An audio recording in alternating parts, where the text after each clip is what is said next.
அண்மை செய்தியாக பார்த்து வருகிறோம். இண்டிகோ கவுண்டர்களை சூழ்ந்து கொண்டு பணத்தை திருப்பி கேட்டு பயணிகள் வாக்குவாதத்தில் ஈடுபட்டிருக்கின்றனர்.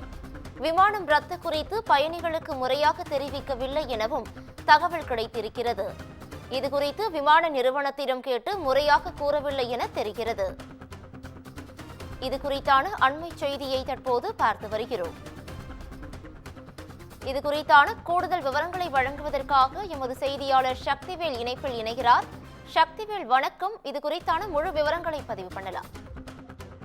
நிச்சயமாக வணக்கம் பவித்ரா. சென்னை விமான நிலையத்தில் விமானம் ரத்தானதால் உரிமைகளை கேட்டு பயணிகள் காத்திருப்பு வாக்குவாதத்தில் ஈடுபட்டதால் பெரும் பரபரப்பான சூழல் ஏற்பட்டுள்ளது. நாடு முழுவதும் இண்டிகோ ஏர்லைன்ஸ் பயணிகளின் விமானம் கடந்த 3 தினங்களாக பெரும் பாதிப்புக்கு உள்ளாகி வருகின்றன. சென்னை விமான நிலையத்திலும் 4வது நாளாக இண்டிகோ ஏர்லைன்ஸ் விமானங்கள் தொடர்ந்து பாதிப்புக்கு உள்ளாகி பல மணி நேரமாக தாமதிக்கப்படுகின்றன. சென்னை விமான நிலையத்தில் 62 விமான சேவைகள் பாதிக்கப்பட்டன. அதில் 26 புறப்படு விமானங்கள், 14 வருகை விமானங்கள் ரத்து செய்யப்பட்டுள்ளன.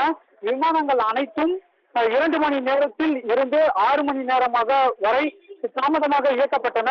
இந்த விமானங்கள் அபுதாபி, இலங்கை, சிங்கப்பூர், பாங்காக், இந்தோனேஷியா ஆகிய சர்வதேச விமானங்கள் மற்றும் கோவை, ஹைதராபாத், டெல்லி, திருச்சி, கொல்கத்தா, மும்பை, புவனேஸ்வர், ராஜ்பூர், இந்தூர், விசாகப்பட்டினம் உள்ளிட்ட பல்வேறு நகரங்களுக்கு செல்லக்கூடிய உள்நாட்டு விமானங்களும் உள்ளன. இந்த விமானங்கள் தாமதமாக குறித்து ரத்து குறித்தான முறையான அறிவிப்புகள் ஏதும் பயணிகளுக்கு முன்னதாகவே தெரிவிக்கப்படவில்லை. எந்த விமானங்கள் ரத்து, எவ்வளவு நேரம் தாமதம் என்ற விவரங்களும் தெரிவிக்கப்படவில்லை. பயணிகள் இது குறித்து சம்பந்தப்பட்ட விமான நிறுவனங்களிடம் கேட்டாலும் எந்த தகவலும் முறையாக அளிக்கப்படவில்லை என கூறப்படுகிறது. மேலும் விமானங்கள் புறப்படு வருகை குறித்து சென்னை விமான நிலைய இணையதளத்தில் பயணிகள் பார்த்தால் அதில் ரத்தும் தாமதமும் பற்றி எந்த தகவலும் குறிப்பிடாமல் இருந்ததாகவும் தெரிகிறது. விமானங்கள் ரத்து தாமதமாக குறித்து அதிகாரிகளிடம் முறையாக பதிலில்லை என்றும் பயணிகள் தரப்பில் தெரிவிக்கப்பட்டது. இதனால் ஆத்திரமடைந்த பயணிகள் 100க்கும் மேற்பட்டோர் புறப்படு பகுதியில் சூழ்ந்து கொண்டு வாக்குவாதத்திலும் ஈடுபட்டுள்ளனர்.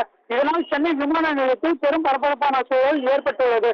உடனடியாக விமான நிலைய போலீசார், பாதுகாப்பு அதிகாரிகளும் விரைந்து வந்து பயணிகளை சமரச பேச்சு ஈடுபட்டனர்.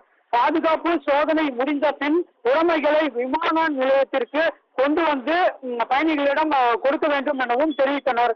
விமானங்கள் ரத்து என அறிவிக்கப்பட்டால் உடைமைகளை திரும்ப கொடுக்க நீண்ட நேரம் ஆனதால் இந்த போராட்டமானது தொடர்ந்தது. பவித்ரா, விவரங்களுக்கு நன்றி சக்திவேல்.